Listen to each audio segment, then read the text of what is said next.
il va me falloir un plus gros pinceau. Merci.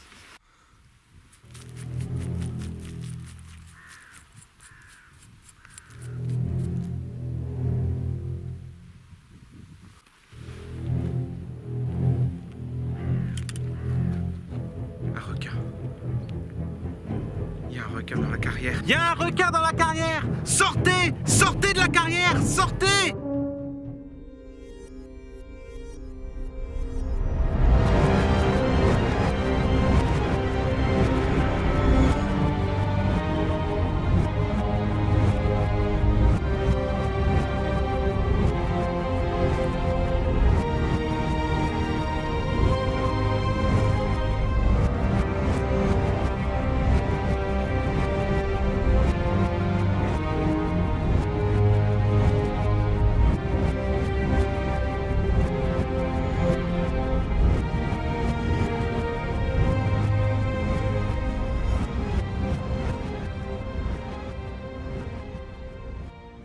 Salut à toutes et à tous, aujourd'hui on va parler d'un animal qui n'est pas du tout connu. C'était ironique? Oui, c'était ironique. Pour pas sentir ironie, il faut vraiment être bouché là. Un animal qui fascine, j'en suis sûr, une bonne partie d'entre vous qui regarderont cette vidéo. Je veux parler du requin mégalodon, appelé plus communément le mégalodon. À ne pas confondre avec le genre mégalodon, qui est un genre de bivalve ayant vécu du Dévonien jusqu'au Jurassique. Il existe en effet beaucoup de vidéos sur YouTube qui parlent du mégalodon déjà, par exemple. À son sujet, vous trouverez également beaucoup de documentaires essentiellement américains. Et vous allez vous dire que je vous apprendrai probablement rien sur cette bestiole dans cette vidéo. Ah ouais, c'est même certain. Eh ben n'en soyez pas aussi sûr. Je vous rappelle que ma spécialité est centrée sur les phalins, en particulier ceux de l'Anjou. Le phalin étant un sable marin riche en fossiles et datant du Miocène, où on retrouve parfois avec chance des dents de cet animal.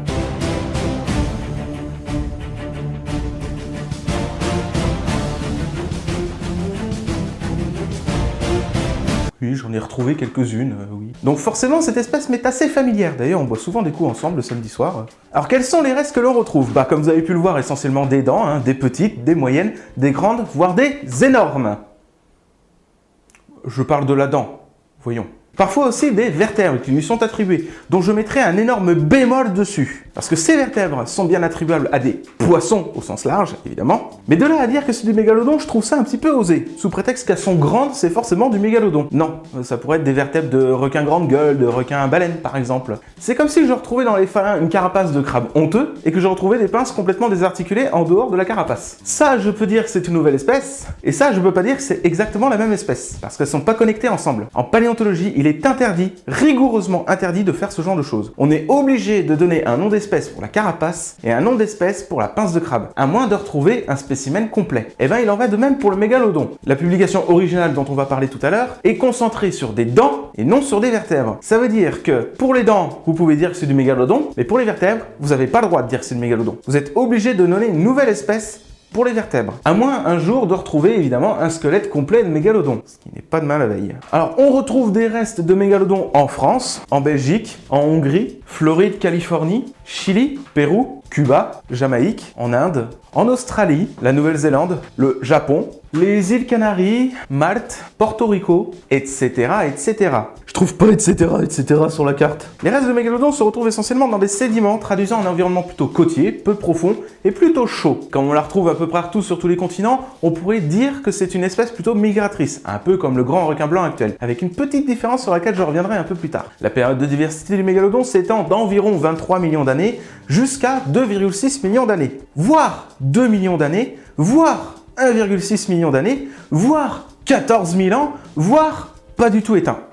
Mais je reviendrai là-dessus un peu plus tard aussi. C'est donc une espèce miocène, pliocène, voire peut-être oligocène également. L'espèce a été décrite et nommée par le géologue biologiste américano-suisse Louis Agassiz dans son œuvre en 4 volumes sur les restes des poissons fossiles, paru entre 1833 et 1843. Cependant, Edward Charlesworth va publier une petite note sur les dents de mégalodon en 1837, sous le nom de Carcharias megalodon. Et on ne peut pas attribuer le nom de cette espèce à Charlesworth déjà parce qu'il n'en fait pas la description, mais aussi parce que cette espèce, comme vous pouvez le voir sous la figure donnée par Charlesworth, il est écrit Carcharias megalodon Agassiz. Ça veut dire qu'il a contacté Agassiz pour avoir le nom d'espèce. Cependant, Louis Agassiz reviendra sur sa position en 1843 et changera le nom de genre en Carcharodon, nommant ainsi l'espèce définitivement Carcharodon megalodon, le rapprochant indubitablement du grand requin blanc actuel. nommé Carcharodon carcharias, principalement à cause de la taille des dents et puis à cause de l'aspect crénelé sur la carène. Mégalodon signifiant littéralement grande dent. Non, mais je vois vraiment pas pourquoi, hein. Du coup, à quoi ressemblait le mégalodon? Le mégalodon était certainement un des plus grands requins qui ait jamais existé, sachant que certains individus de requins-baleines actuels peuvent quand même atteindre 18 à 20 mètres de long. Hey, 20 mètres, c'est comme la taille de mon... Attention, blague perverse en approche. De mon coffre-fort. Tu vois pas ce qu'il y a de pervers là-dedans? Non, mais ce qu'il y a dans ton coffre-fort, c'est certainement des choses perverses. Hey, petit, ça te regarde pas ce que je mets dans mon coffre-fort, ok? Merci, messieurs. La taille du mégalodon est communément admise aux alentours de 16 mètres, voire 20 mètres, voire 25 mètres, voire 28 mètres, voire 35 mètres. Pour les Américains, les personnes les plus audacieuses. Personnes les plus audacieuses, les personnes les plus audacieuses. Ces mêmes personnes s'avanceront même en estimant le poids de mégalodon de 45 à 50 tonnes. J'ai même vu 100 tonnes sur National Geographic. 100 tonnes, ça envoie du lourd quand même. Non, cette blague est totalement tombée à l'eau. Ah, oui, effectivement. Ces mêmes personnes s'avanceront également en estimant son ouverture de mâchoire de 2 à 3 mètres de haut, et une force de pression occlusale, c'est-à-dire une force de fermeture de mâchoire, 10 fois supérieure à celle du grand requin blanc actuel. Celle du grand requin blanc actuel étant de 2 tonnes au centimètre carré, vous multipliez 2 par 10, 40 tonnes. Non, c'était pour voir si vous suiviez. 20 tonnes. La force de pression occlusale du mégalodon est estimée à 20 tonnes au centimètre carré. D'autres encore ajoutons qu'il était ovovivipare. Ovovivipare, ça veut dire que les petits se développent et éclosent dans l'utérus de la femelle et viennent à terme naturellement comme chez les mammifères. Voilà. Et qui n'avait qu'un seul petit par portée, faisant déjà 2,50 m, 3 mètres de long à la naissance. Maintenant, permettez-moi de critiquer ces données. Tu vas encore démolir les rêves et les fantasmes des gens qui vont regarder cette vidéo. Ah bah désolé, mais je préfère leur dire ce qu'il en est plutôt que de les bercer d'illusions. De toute façon, ils n'ont pas intérêt à dire quoi que ce soit de négatif dans les commentaires, ni mettre de pouces rouges. Sinon, j'envoie Joe distribuer des tartes. Ah, il s'est converti dans la pâtisserie. Non. Ah, oui, d'accord, ok, j'ai compris. Ouais, ok. Pour les naissances et le fait qu'ils soient ovovivipares, comment je pourrais expliquer ça simplement? Bah, si on n'observe pas des mégalodons vivants, on le saura jamais. En fait, c'est basé sur le mode de vie du grand requin blanc actuel, qui est ovovivipare, et chez lequel il y a du cannibalisme utérin. C'est-à-dire que les petits, une fois qu'ils ont éclos dans l'utérus de la femelle, ils vont se bouffer entre eux. Ce qui est parfaitement dégueulasse. Et on comprend pourquoi le grand requin blanc a un sale caractère. Et du coup, bien souvent, il n'y a qu'un seul petit qui arrive à terme chez les grands requins blancs actuels, qui fait déjà 1 mètre de long à la naissance. Donc ne croyez pas à ce genre d'infos sur le mégalodon, c'est purement de l'intox. Mais carrément. L'ouverture et la force de pression occlusale. Comment je pourrais expliquer ça simplement? Si on ne retrouve pas la mâchoire fossilisée, on le saura jamais non plus. C'est basé, encore une fois, sur le grand requin blanc. Quant au poids et à la taille estimée, elles dépendent fortement de où l'on classe le requin mégalodon dans l'arbre du vivant. Et c'est basé, encore une fois, devinez sur quel animal? Le grand requin blanc. Le nom de genre de l'espèce mégalodon a évolué au cours du temps. Louis Agassiz le rangeait dans le genre du grand requin blanc actuel. Vous pouvez donc trouver Carcharodon mégalodon dans sa publication originale, nom qui est toujours valide d'ailleurs sur Wikipédia. Comme quoi, il faut pas prendre tout ce qu'il y a sur ce site pour vrai. Hein. Ah, Joe s'occupe du cas Wikipédia, il va distribuer des cookies à tout le monde. C'est toujours pas des pâtisseries? Ah, toujours pas, non. Ok, j'ai compris. Ouais. Le genre Carcharodon faisant partie de la famille des lamnidés. Le premier nom que Louis Agassiz avait donné dans la publication de Charlesworth était Carcharias megalodon, donc a été très vite oublié du coup, qui faisait partie de la famille des Odontaspididés. Mais on peut croiser aussi le nom Procarcharodon megalodon dans les publications des années 70-80, le classant dans la famille des Isuridés. Mais aujourd'hui, on a plutôt tendance à le mettre dans la famille des Otodontidés, où vous pouvez croiser 3 noms différents. Le nom Carcharocles megalodon, qui est utilisé encore sur Fossilworks et pour beaucoup de publications scientifiques actuelles, et encore par beaucoup de gens encore, plus ou moins scientifiques d'ailleurs. Vous pouvez aussi trouver Megaselachus megalodon, nom que j'utilisais jusqu'à il y a encore quelques mois. Vous pouvez aussi croiser le nom Otodus Megaselachus megalodon, comme dans la publication de fossiles ici présente. Revenons maintenant sur la taille et le poids estimé. Sachant que c'est estimé à partir du modèle du grand requin blanc, mais que le genre maintenant du mégalodon est complètement différent, même la famille est complètement différente, et ben ces deux estimations tombent complètement à l'eau. Le mégalodon disparaît au courant Pliocène, aux alentours de 2 millions d'années. Pourquoi? Certainement à cause de plusieurs facteurs cumulés. Comme je vous l'ai dit, le mégalodon était certainement une espèce migratrice, un peu comme le grand requin blanc actuel. Sauf que contrairement à ce dernier, le mégalodon ne semblait pas côtoyer les mers froides. Comme je vous l'ai dit, ses dents se retrouvent essentiellement dans des sédiments traduisant un environnement plutôt côtier, peu profond et chaud. Le mégalodon semblait donc être une espèce plutôt migratrice, cantonnée aux eaux chaudes, plutôt aux alentours des côtes, et s'il pouvait aller en haute mer, on imagine qu'il ne pouvait pas descendre au-delà de plusieurs centaines de mètres de profondeur. Et il faisait comment pour migrer d'Atlantique à Pacifique? Voilà une question super intelligente. Et bien en fait, à l'époque du mégalodon, l'isthme de Panama était ouvert, reliant donc l'océan Atlantique et l'océan Pacifique du côté de l'équateur. Seulement, il y a 3 millions d'années, l'isthme de Panama va se fermer, reliant donc l'Amérique du Nord et l'Amérique du Sud, et encore la date de fermeture de l'isthme de Panama est encore assez controversée, mais prenons la science comme elle est maintenant. Du coup, le mégalodon ne pouvait plus migrer.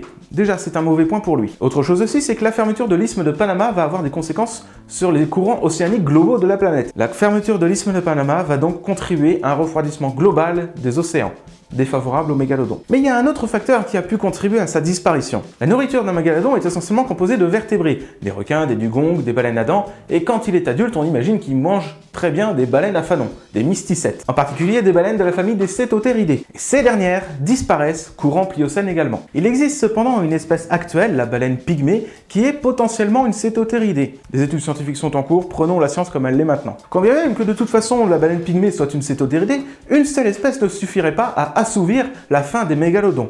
Les baleines modernes pourraient satisfaire l'appétit des mégalodons, mais elles ont développé une adaptation marquée pour les mers froides, pas le mégalodon. Et c'est également aux alentours de 10 millions d'années que va apparaître une espèce potentiellement concurrente, voire qui a fait concurrence au fil du temps avec le mégalodon, c'est Orcinus orca, appelé plus communément l'orque. Malgré tout ça, certains pensent que le mégalodon n'a pas totalement disparu, sous prétexte que des preuves existent. Ben une baleine coupée en deux. Un navire du nom de Rachel Cohen avec un trou béant comme ça, avec des dents encore implantées dessus. Patati, patata. Certains jouent sur le fait que seulement 10% des océans ont été explorés. Bien que je pense que même si on explorait 100% des océans, il y a toujours des petits malins qui diront non mais pendant qu'on cherchait en Atlantique, il était au Pacifique.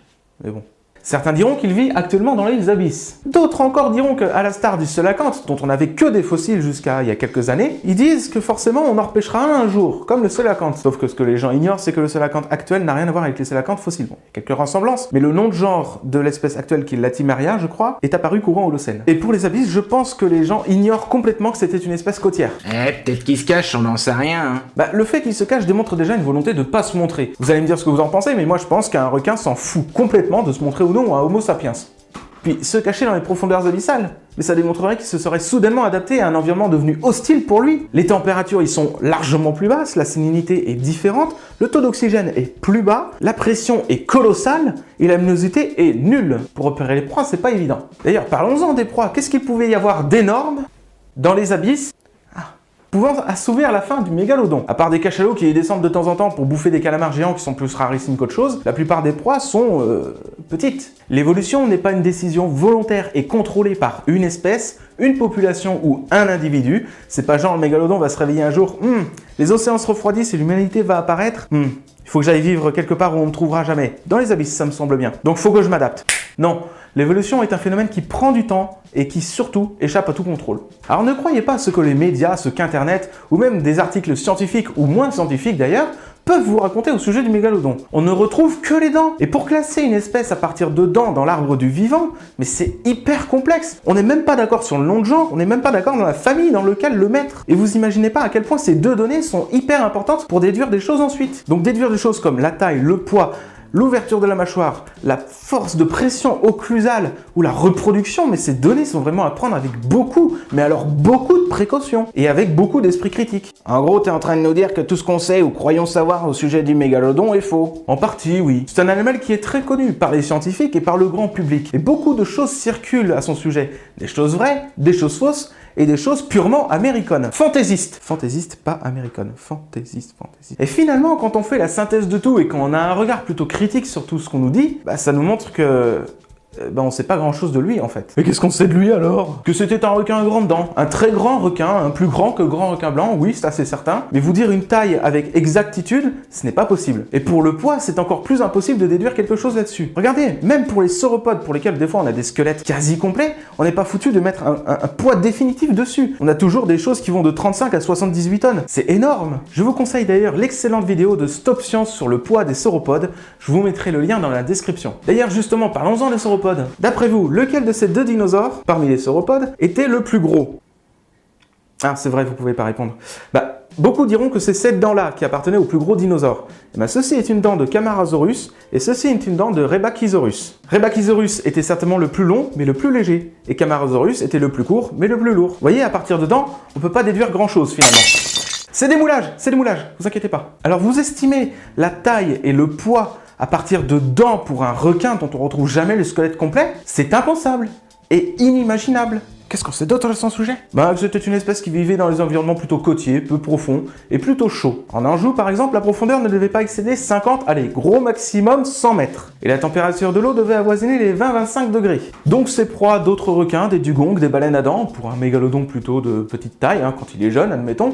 Et quand il va grandir, effectivement, bon bah, ses proies vont s'adapter à son appétit. On estime qu'il va pouvoir manger des mysticètes. Et pour finir, tu lui donnerais quel nom? Bah déjà, j'arrêterai de le mettre dans la famille des lemnidés, parce que les dents qu'on retrouve n'ont vraiment rien à voir avec celles d'un grand requin blanc actuel. Les otodontidés me paraissent bien, mais le problème c'est que le genre Carcharodon est encore une fois trop proche du mot Carcharodon. Et beaucoup de scientifiques et beaucoup de gens du grand public font encore l'amalgame entre les deux. Donc pour moi, il faudrait trouver un nom de genre qui soit complètement différent. Et c'est pour ça que j'utilisais le nom de genre Megaselachus, même s'il est peut-être moins correct aux yeux de la majorité des gens. Mais il semblerait qu'aujourd'hui, le nom de genre à attribuer au mégalodon est Otodus Megaselachus Megalodon. Alors c'est hyper long à écrire, mais bon, en français, ça passe avec un seul mot, donc vous tracassez pas avec le nom de genre d'espèce, vous risquerez de vous faire lyncher pour ça. Moi-même, je risque de me faire lyncher pour ça dans la vidéo, donc voilà. Alors désolé d'avoir brisé vos rêves, vos fantasmes et vos espoirs sur le mégalodon, mais je préfère vous dire ce qu'il en est, plutôt que de vous bercer d'illusions, de vous jeter de la poudre aux yeux, ou de vous faire du sensationnel. Et croyez-en mon expérience, je suis tout aussi déçu de vous de ne pas en savoir plus sur le mégalodon. C'est hyper frustrant. Le mégalodon étant pourtant une de mes espèces préférées, qui me fascine, déjà parce que c'est un requin, les requins je les trouve fascinants, mais qui me fascine aussi, mais punaise! Regardez la taille des chicots, quoi! Jamais dans les requins on a retrouvé des dents aussi grandes. Et j'ai pris conscience de ça il y a pas si longtemps, mais ce qui me fascine aussi chez lui, c'est finalement de ne pas savoir grand-chose sur lui. Du coup, ça laisse libre cours à notre imagination sur de quoi il avait l'air, sur sa férocité et ce qu'a pu être sa vie dans les eaux du Miocène. Tout ce que je peux vous dire, c'est... bah, faites comme moi. Continuez d'en rêver ou de cauchemarder, petit. Merci d'avoir regardé cette vidéo jusqu'au bout. N'hésitez pas à laisser un commentaire pour vous donner votre avis sur la vidéo, ça m'intéresse. Et pour également me dire si vous pensez que le mégalodon est encore vivant. Je serais ravi d'en discuter, rire avec vous. Abonnez-vous pour suivre mes vidéos. Vous pouvez également me suivre sur Facebook, sur lequel je mets un peu plus d'actualité. Et si vous n'avez pas Facebook, j'ai pensé à vous. Vous avez une adresse mail où vous pouvez m'écrire ou me poser des questions. J'y répondrai. En tout cas, je vous dis à la prochaine mes petits paléo abonnés. Que l'évolution soit avec vous.